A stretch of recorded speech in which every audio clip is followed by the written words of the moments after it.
Tell me what you thought about the episode. Today's episode, I give it a 5 out of 10. This to me Ooh. felt very much like the previous episode, which I gave a 4 out of 10. There was great acting, great sets. There's cool hover bikes. Good It's always a bonus. Mm-hmm. The explanation of the bombing of the Star Bridge I thought was pretty cool because it didn't make sense to me in season 1. Now it's making a little more sense. Love a good bombing. Some bads. The CG was still okay. I don't know. I felt like it's been better in the past. I don't know what that's about. Maybe that's just me.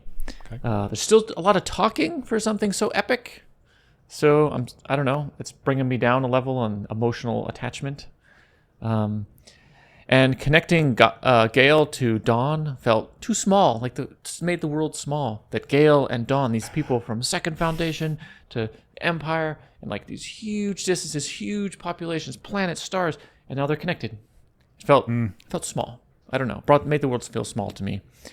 And Second Foundation, you got to build some buildings and pave some damn roads. I can't. Come on now. Hire somebody who knows what they're doing. So for me, overall, it's a good episode, but I said average. I'm still kind of waiting for the big events to happen, and these feel like build up. So for me, 5 out of 10. What did you think? I gave this episode an 8 out of 10. I had a good time. I had a good time. So the genetic dynasty crumbling, this feels good because it was foreshadowing from season 2 where they said because of the DNA switch for the contamination for the original Cleon, that over time, progressively, they would get worse and worse and worse. And here we have Dawn and Day both running away from their Cleon ship. They're not Cleon enough to be Cleons. So that's good foreshadowing of what would happen and the consequences of thereafter. I really like this when it happens in sci-fi. And the absolute drama of it, the absolute drama of Dawn and Day being AWOL. Right? AWOL, so they're not doing their duties, particularly Day, who's supposed to be in charge of the Empire.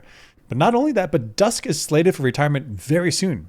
So and Demizy was like, I don't care if you're still functioning. I'm going to kill you in 40 days. So now Day and Dawn are gone, and Dusk is about to be gone. What is going to happen to the Empire right now? Is this actually what causes the Empire to fall apart? It's that Dawn and Day run away. And so then Demerzel's like, I guess I gotta kill you. I'm a robot. I gotta do this. Is that what it is? Okay, that being said, maybe that's a plot hole that I just created for myself.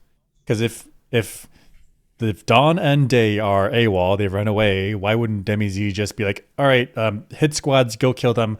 I'll start up new ones and then bring them back into the fold. Because they got the other Cleons in the incubators. Just use that. Also, the cons for this is that the genetic dynasty is failing is a good argument for having a god emperor. So like in a la Warhammer 40k, if you have this human who's an actual specimen, an absolute unit of a person, like the first Cleon, that had not only the physical attributes to have like a good, healthy, long life, but the mental attributes to be like stable and calm, and I can rule over everyone and make good decisions, and this is a good argument for having that type of government, which I don't want to have. I want us to have some type of representative democracy type thing going on.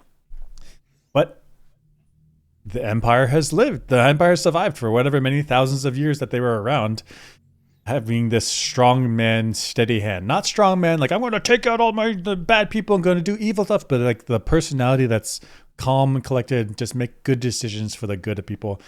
This is a very good argument for having that type of government, which is not what I want, but good for sci-fi, but not what I want.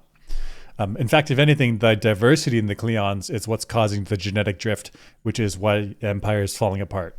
When they had purity of their genes, they had a good emperor, a good empire, and then the correctly functioning, healthy empire galaxy-wide.